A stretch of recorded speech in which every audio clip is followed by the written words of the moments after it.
Hello everyone, and welcome back to the channel. If you're new here, my name is Amanda. I like to share videos of us starting our homestead from scratch. If you're not new here, welcome back. This video is going to be a little different. Things have been super hectic, so I decided to just film and get some footage of a really yummy, cozy meal that we like to have during the winter time. And I figured I would just voice over and share it with you guys. So just wanted to share a little footage of me making my coffee in the morning to get myself going. It's just one of the best things about winter is a nice warm coffee in the morning for me. And then sometimes I'll grab tea and sip on it throughout the day. Just that nice warm liquid when it's cold out really hits the soul.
So this evening I decided to make some beef stew.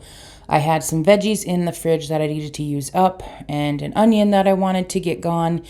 So I decided this would be perfect for a nice chilly night. I will put on the screen here at some point the recipe that I use. I believe it's a screenshot that I found off the internet somewhere. Who knows where I find things. But this has been our favorite beef stew recipe. It's super simple. There are a few things that I like to add in, and I'll try and just make note of the things that I do differently. But for now, I'm just chopping it up, and I have my big gallon bag of veggie scraps, and this is going to be used to make some chicken stock later, and I'll kind of show you how I do that in the video here too. But always save your vegetable scraps because it can make some delicious stock, whether it's beef stock, chicken stock, pork stock, anything you want. You throw these veggies in with your bones and it will be to die for. So here I'm just adding a little bit of olive oil, and then I'm going to begin throwing in all of my vegetables. I want to get those nice and warm, start cooking it down. Just let them sweat a little bit, get soft. Nobody wants crunchy veggies in their beef stew. I mean, maybe you do, but we certainly don't. So I like to get them cooking right away while I cut up my meat.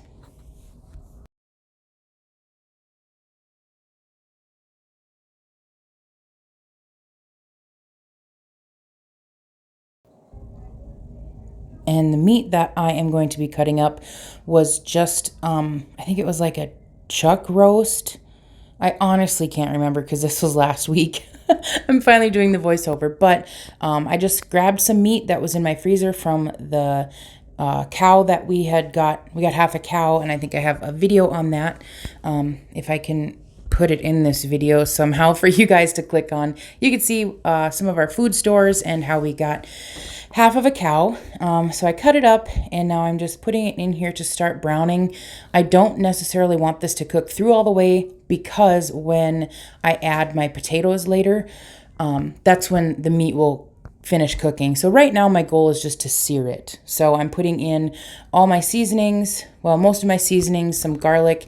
I really like the cheater garlic that you can get from Costco. That is such a lifesaver. I do eventually want to start growing our own garlic here and preserving it myself, but for now, the cheater garlic works. And then I like to just put in some red cooking wine to deglaze the bottom of the pot. And it also adds like a nice depth of flavor with the beef. It's really nice. I think the the red wine just really gives it a nice body. And so then I add these two things. I'm not even going to attempt to say it because I'll get roasted on here. But I added the other item, and we're just going to let this cook down for a little while. Here I come back. I edited the video, so it sat for a while and cooked, and it's just nice and browned. So now I'm going to get on to putting in my thickener. And this is just the flour that's in the recipe. And then once you get this flour in, really coat it around, mix it around to get it on all the veggies, everything. And then you want to let it cook for a little while it's in the pot, so it doesn't have that raw flour flavor. It'll cook and kind of take on the flavor of the dish that you're making.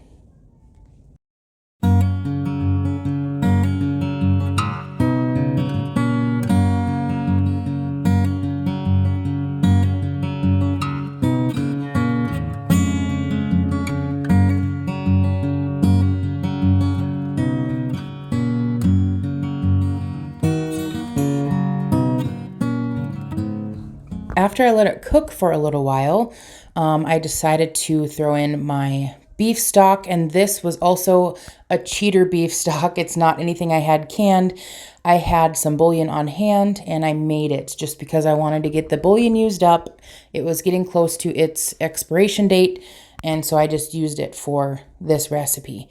I have it in here, and now I just want to let it cook and thicken, and so I'll throw the lid on while I get to chopping up my potatoes.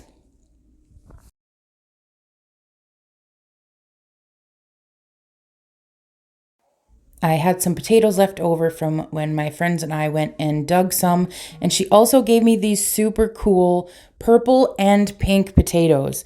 So they didn't get purple all the way through, but they had streaks of purple, and they were just super fun to dice up and throw into this.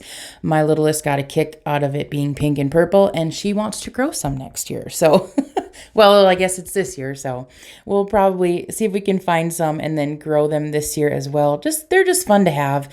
The flavor is very much like a Yukon Gold. They're not weird flavored or anything, so they were just fine in our stew. They just added a little pop of color that isn't normally there. So I put these in, and then I will throw the lid on with, first I'll do the seasonings. Yes, the bay leaves. I just want to get those submerged. Once everything is in the pot, then I will throw the lid on, and I will show you how we do this chicken stock.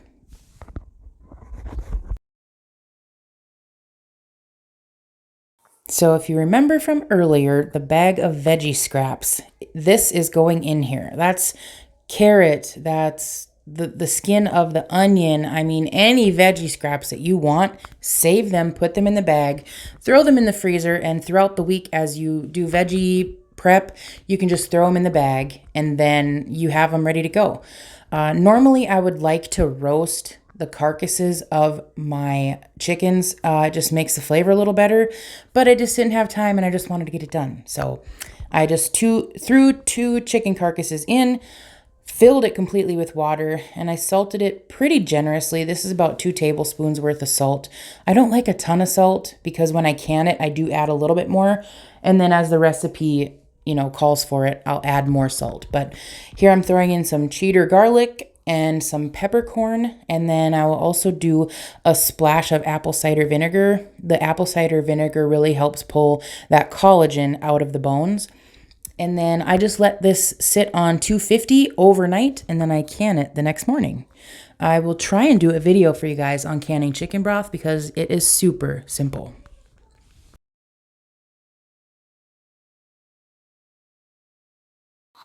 Next, we are making some buttermilk biscuits to go with our beef stew. This is one of my family's, this is my family's most favorite but biscuit recipe ever. I'm using cold butter here, and that's why I'm grating it into the dry ingredient mixture.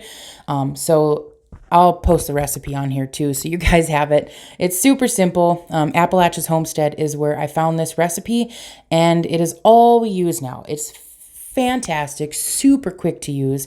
And then a little note, the buttermilk that I use isn't really buttermilk, but you can cheat by adding about a tablespoon of white vinegar to your milk, and you can let it curdle, and it gives it that buttermilk flavor. But if you have buttermilk on hand, all the better. It tastes so good with real buttermilk too. I'm just going to use my marble, like it's not a cutting board, it's just a marble biscuit table kind of thing. My mom got it for me for Christmas, and it's super handy because it doesn't stick that easily when you do biscuits on it. And then when we do biscuits, we want to press down, don't twist. If you want the biscuits to rise, don't give it a twist. Just straight down. That's what Miss Patera taught me when I watched her video. So just push it on down and then you get your biscuits. I didn't do these quite as high as I normally do because I wanted to get more. Normally I double the recipe, but this night I didn't. I just did one single batch because I knew the beef stew would be pretty hearty and filling. So one batch is all I needed. So we got that done, and these are going to go in the oven, and you'll see what it looks like when they come out.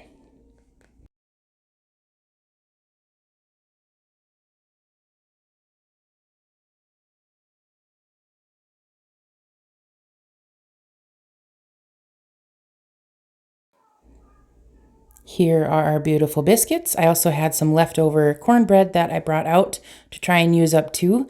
And that was it. Super delicious. Thanks for watching, you guys. I'll see you next time. Bye.